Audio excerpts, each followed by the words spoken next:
আজকের recipe banana pancakes. বাচ্চা হোক বা বড় সবার এটা খুব পছন্দ হবে। তোমরা এটা বাচ্চাদের টিফিনে হোক বা সকাল বিকেলে জলখাবারে চটজলদি এটা বানিয়ে নিতে পারবে। আর এত সফট স্পঞ্জি এই প্যানকেকসগুলো তৈরি হয় তোমরা না খেয়ে বিশ্বাস করতে পারবে না। আর খুব সহজ একটি রেসিপি, তোমরা 10 মিনিটের মধ্যে এটা তৈরি করতে পারবে। তো চলো রেসিপিটা তোমাদের দেখাই। তার জন্য আমি এখানে কলাটাকে এরম পিস পিস করে কেটে নিয়েছি। এটাকে আমি এখানে মিক্সির জারে দিয়ে দিচ্ছি। আর সাথে দিয়ে দিচ্ছি এখানে 4 চামচের মতো চিনি এবং এতে দিয়ে দিচ্ছি 1 কাপ উষ্ণ গরম দুধ। এই সব কিছুকে দিয়ে এটার একদম স্মুথ পেস্ট তৈরি করে নিতে হবে। আর এই পেস্টটা তৈরি করে একটা বড় বাটির মধ্যে আমি এখানে ঢেলে নিচ্ছি।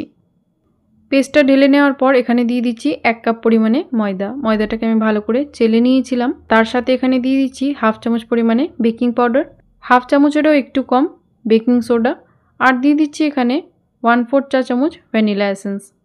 এগুলোকে দিয়ে ভালো করে মিশিয়ে নেব। একটা হুইস্কারের সাহায্যে এটাকে ভালো করে মিশিয়ে নিতে হবে। একটু একটু করে দুধ দিয়ে এটার একটা মাঝারি ঘন ব্যাটার তৈরি করে নিতে হবে। আর ব্যাটারটা তৈরি করে নিলাম। আর দেখতেই পাচ্ছ তোমরা ঘনত্বটা এরমটা রাখবে, খুব বেশি পাতলাও না আবার খুব বেশি গাঢ়ও না। চলো এবার প্যানকেকসগুলো তৈরি করে নিই।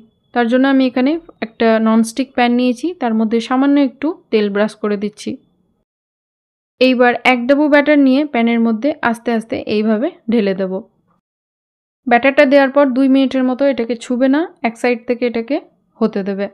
2 মিনিট পর এটাকে এইভাবে অপর দিকে পাল্টে দেবো। দেখতেই পারছো কত সহজে এটাকে পাল্টানো যায়।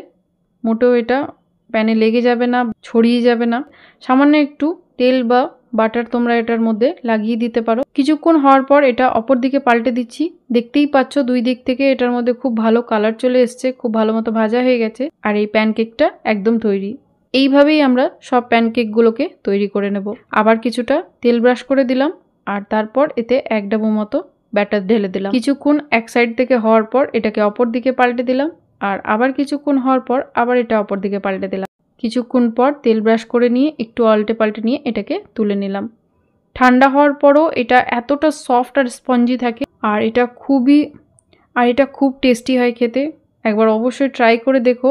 আর এটা কলা আর চকলেট সিরাপের সাথে আমি এখানে সার্ভ করেছি।